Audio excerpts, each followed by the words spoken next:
Nathan a remarqué qu'un petit garçon n'était pas descendu au dernier arrêt de bus et lui a demandé où il allait.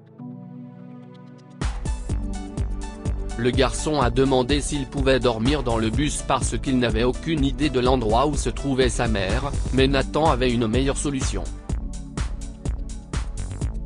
Peu après, il a découvert quelque chose de déchirant à propos du garçon. Et, petit, si est-il le dernier arrêt? Tu dois descendre, a dit Nathan de sa place sur le siège du conducteur du bus. Un petit garçon était le dernier passager, mais il n'était pas encore sorti du bus. Il vit l'enfant debout et s'approcher de lui, les mains dans les poches. « Monsieur, puis-je passer la nuit ici ?» a demandé le garçon tête baissée. « Dans le bus ? Si est-il impossible. Mon supérieur me tuerait, » répondit Nathan en secouant la tête. « Où habites-tu ? Je peux t'accompagner à pied quand j'aurai quitté mon bus au terminal. » Le garçon a secoué la tête. « Je ne sais pas où j'habite. Nous venions d'aménager dans cette ville, et ma mère était censée monter à l'un des arrêts. Elle ne l'a pas fait, dit-il, les lèvres tremblantes de peur.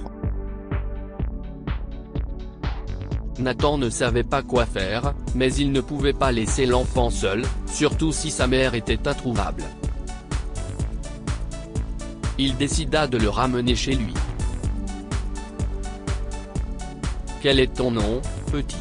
demanda-t-il lorsqu'ils arrivèrent au studio de Nathan dans l'Ohio.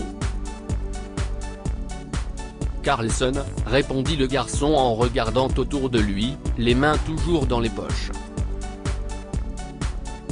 Nathan lui posa également des questions sur sa mère. Heureusement, il connaissait son nom complet. Il pouvait commencer par là. « Ok, fais comme chez toi. J'ai quelques sodas dans le frigo. Tu peux prendre ce que tu veux, et je vais bientôt préparer le dîner. Mais je vais d'abord passer quelques coups de fil, » a dit Nathan en lui indiquant la cuisine. Il vit Carlson prendre un coca et se rendit dans sa chambre, où il sortit son téléphone portable. Il commença par appeler la police et demanda s'il y avait une personne disparue portant le nom que Carlson lui avait donné, à savoir, Melissa G.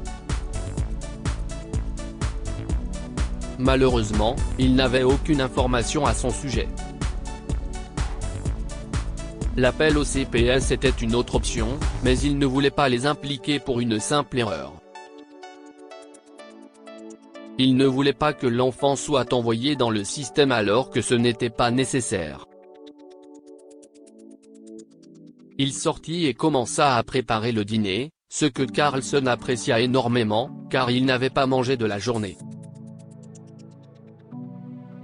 Nathan se rendit compte que le garçon était fatigué parce qu'il était dans le bus toute la journée. Il prépara le canapé avec un oreiller et quelques couvertures. « Tu peux dormir ici cette nuit. Nous trouverons une solution demain, » lui assura Nathan. Le chauffeur de bus se rendit dans sa chambre et s'endormit en réfléchissant à des solutions. Au matin, il eut une idée. Il appela les 2 hôpitaux de la région pour s'enquérir de la situation de la femme. « Je sais que si est très inhabituel. Mais je cherche cette personne. Son enfant était dans mon bus toute la journée attendant qu'elle monte. S'il vous plaît, s'il y a une Melissa G. hospitalisée en ce moment, dites-le moi pour que nous puissions vérifier, a-t-il demandé à la dame qui a répondu au téléphone. D'accord, je vais vous aider. Mais ne le dites à personne, répondit la dame, et Nathan entendit le son de ses clics sur un clavier d'ordinateur.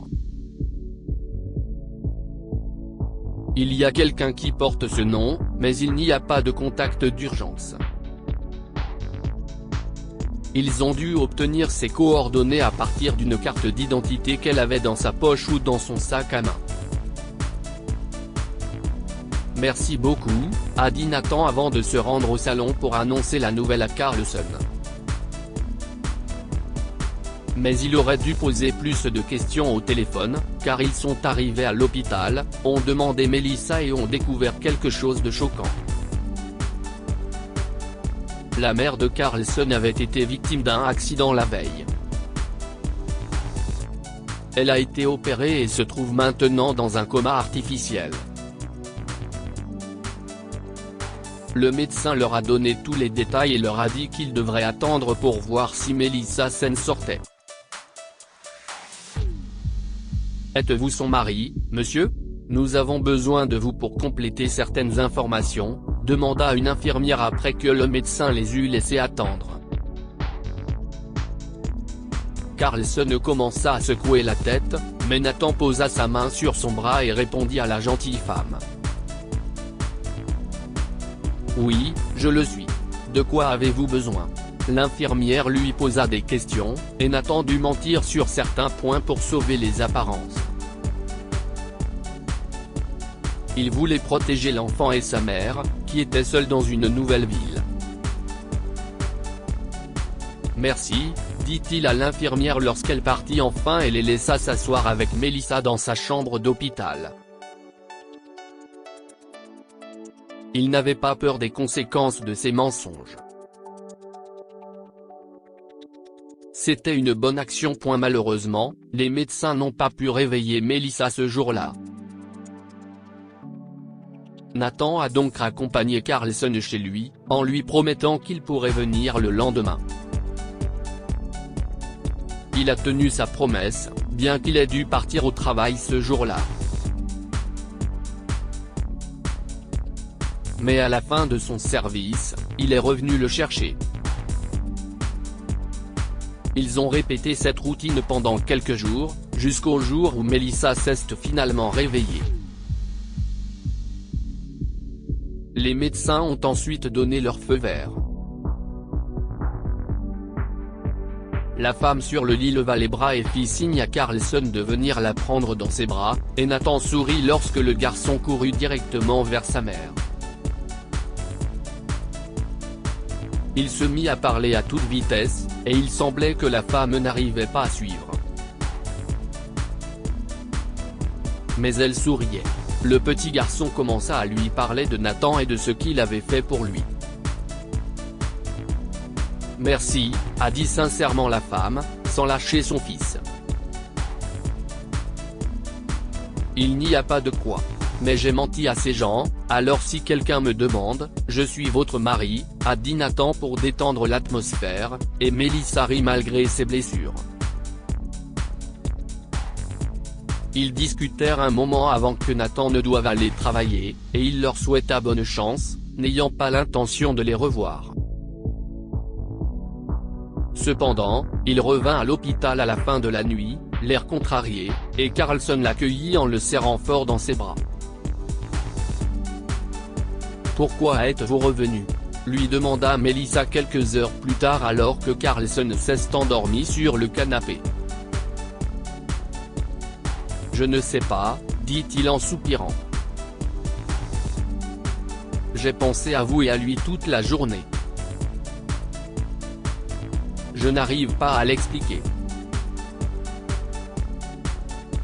Mais je crois que je voulais aller au bout de mes actions. Je vais vous aider à rentrer chez vous et je le surveillerai chaque fois que je le pourrai pour que vous puissiez vous rétablir. » Si est très gentil, répondit Melissa en hochant lentement la tête et en essuyant une larme perdue qui s'est échappée de son œil. D'autres personnes auraient appelé le 911 ou les services sociaux, et ils auraient pu prendre mon fils pour toujours. j'ai failli les appeler, mais je me suis dit, et s'il vous était arrivé quelque chose ? Il devait y avoir une raison pour laquelle vous n'aviez pas pu prendre le bus, alors j'ai d'abord essayé de vous trouver, dit-il, et ils se lancèrent un regard intense qu'aucun d'entre eux ne comprenait encore.